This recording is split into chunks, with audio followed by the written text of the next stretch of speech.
Okay, so it's Cat Stanley Space Demon coming at you again to talk a little rock and roll, talk a little Kiss. So Ace Frehley, original Kiss lead guitarist, first left the band in 1982 following the release of their Creatures of the Night album, an album he did not play a note on, but he helped with the promotion of that record. He left the band to embark on a solo career, but he wouldn't record his first post-Kiss solo album for another 5 years with his new project, Frehley's Comet. In 1987, they'd released their self-titled debut.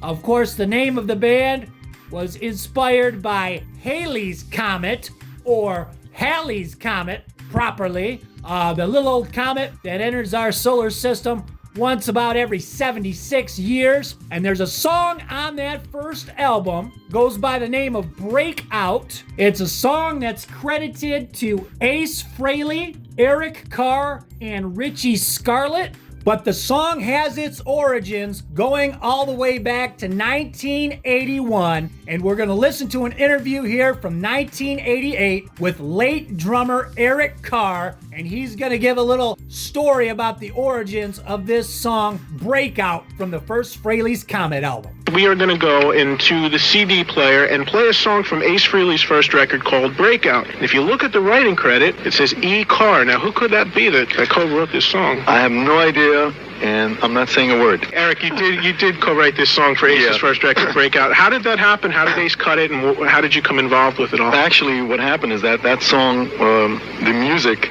the way it appears on Ace's album, the arrangement and everything is something that all the music, the riffs and everything is what I originally came up with, and it was supposed to be on The Elder, the first album that I was involved with Kiss, and we kept working on it. We actually recorded the whole track and everything with the drum solo stuff in there. That was supposed to be like my Moby Dick, of the band. Mm-hmm. And but as it turned out, nobody could come up with any kind of lyrics for it, any kind of melody or lyrics for it. So it just sat.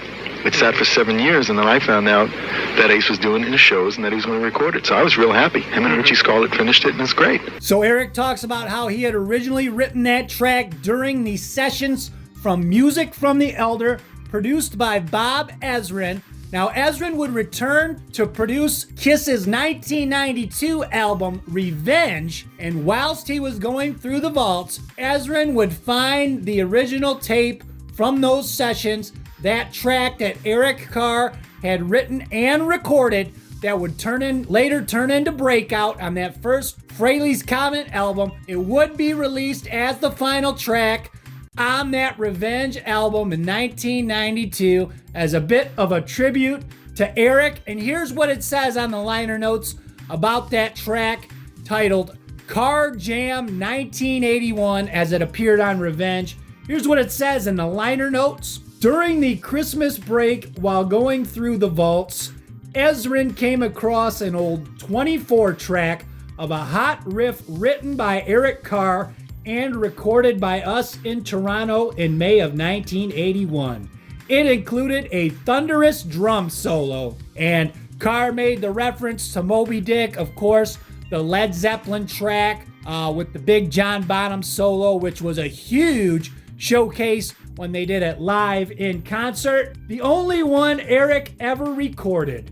We left the original bass drum and Paul's guitar as they were recorded in 1981 and overdubbed Bruce on lead guitar. So the Carr Jam 81, they make it sound like Paul Stanley is the one who played guitar on that track. They don't mention Ace playing on it at all. If he did play some lead, it sounds like they mixed him out and they had Bruce Kulick overdub some lead parts. Here's what Gene Simmons had to say about that track in 2003. Eric, bless him, was one of these weird guys. Even though he played drums, he taught himself how to play guitar. Within 6 months, he was fooling around with it. He would walk in with these tracks with him playing bass, drums, and humming melodies. He put in a lot more work than Ace at the time. It was one of those bits and pieces that was never finished. It was left as is. Bruce added some guitar and we included it on Revenge as a tribute to Eric. And here's what Bruce Kulick had to say about that Carr Jam 1981 track from Revenge. He said, "I heard Breakout, which was on Ace's solo record. That's what Carr Jam became. Eric and Ace jammed on that, and later it became a song. It was a little eerie doing that track. It was also one of the first things I recorded after Eric's funeral. I enjoyed the fact that I got to rip a bit and it showcased Eric's drum work."